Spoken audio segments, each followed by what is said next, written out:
What are you looking for specifically from your guys over the next couple of weeks to, when you have 3 guys back who are already here, kind of know your deal, know your expectations? What are you hoping for them to improve on specifically the next few weeks?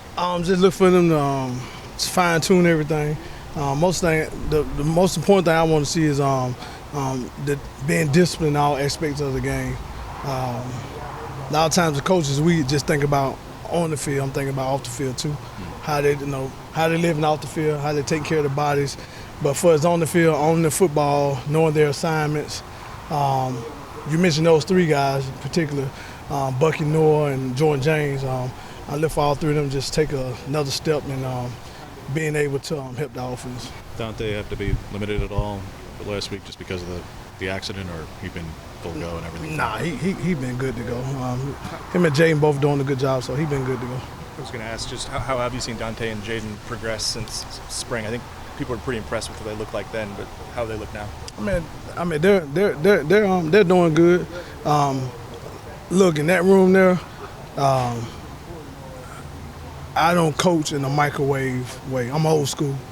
It's gonna be a hot oven in there, and we let things cook in there the right way, and they'll be ready when their time comes. They're learning from those guys, but this ain't gonna be a microwave process.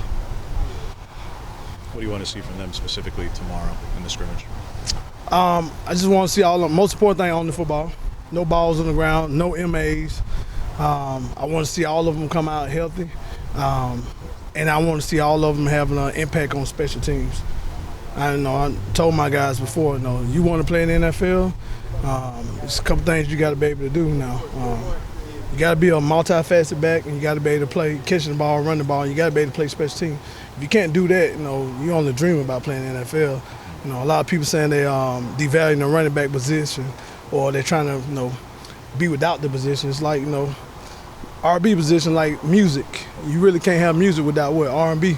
So this game gonna continue with the running back being a valuable asset. So I just tell my guys, you're gonna play special teams. You're gonna be able to catch the ball. We're gonna make ourselves as valuable as we can to this team. Are there specific positions, special teams wise, that running backs just naturally fit, or is it different by case basis for your guys? My thing, you got to make an impact on the team somewhere. You got one ball, all right. And then in that room there, we got 3 talented guys in that room. Just being realistic. You're a young guy coming in, you learning. You need to make an impact on special teams.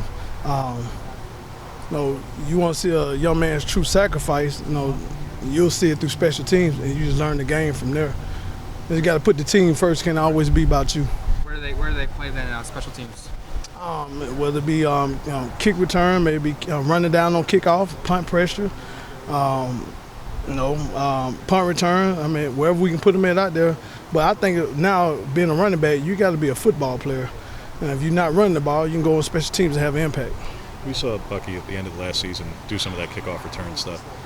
Fans are fans, so they're worried about Troy or Bucky in those spots because they're so valuable. They don't want to see him get hurt.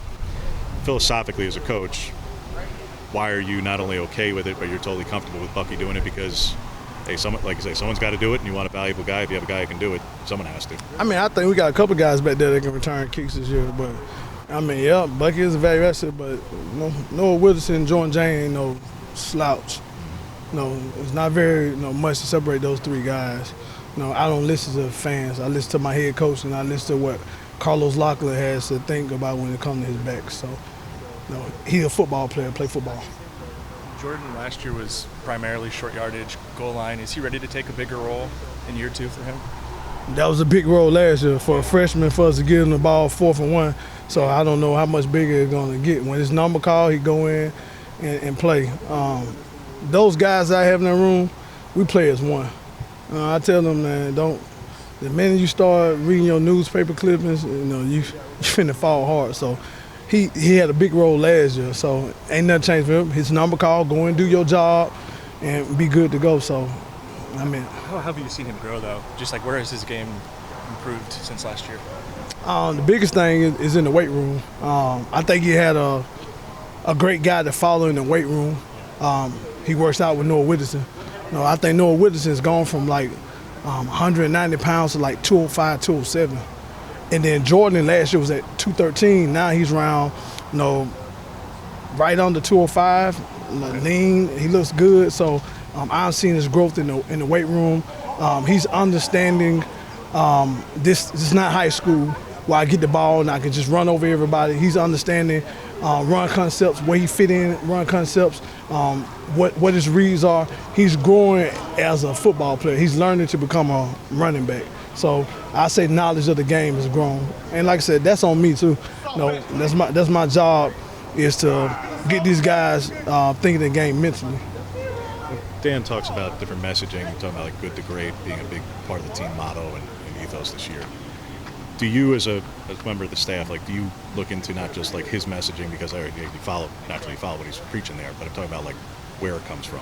Do you buy the books? Do you read every which thing that he's selling, or is it just follow Coach's prerogative of his what his messaging is, what his version is? I mean, I listen to his message. Coach Hal says some good things, but I read a really good book every day. So I read the book. I read the book. So what I pour in my guys in my room, I read the greatest book ever written every day. So I kind of pour that book into my guys. But Coach has some great messages on some things that he say. So I listen and I apply it to the guys in the room. Bucky's obviously garnering a lot of attention going into this season, obviously. What do you feel like is that next step for him? What is the next thing that you kind of want to get him to get under his belt going into this year? Biggest thing is keep playing football. Block out the outside noise. I don't think no guy in there get complacent. Like I said, Bucky's a really good football player, but we have a lot of really good football players in there. Noah Whitterson, Jordan James, they're really good backs. So his next step is just continue to play hard like he's been playing, and trust me, nobody in that room gonna get complacent. I won't allow it. With that conversation going on about running backs in the league, what are you telling your guys about, making it to the next level? Is it that play special teams, be willing to open and play in other positions, or what does that conversation look like right now? This is a conversation that happened all in my room, very open and transparent with my guys. We talk about playing special teams, talk about making knowledge your greatest talent. Making yourself valuable. Knowing pass pro, knowing what pressure, being just as smart as a quarterback, making yourself a valuable asset. I'm very, very sensitive about the position because I played it. It's a position I grew up playing. I absolutely love the position. Historian of the position, the guys who played it. And I often say the running back position is the worst coach position in football. It really is. It's the worst coach position in football. I've been saying it, I'm going to keep saying it. It's the worst coach position. It's the worst coach position because, like I said, they talk about the running back position not being valued. It's some great teachers out here that coach the position, also some guys that they're recruiters of the position. Get the talent, give them the ball and go. I never be a recruiter of the position.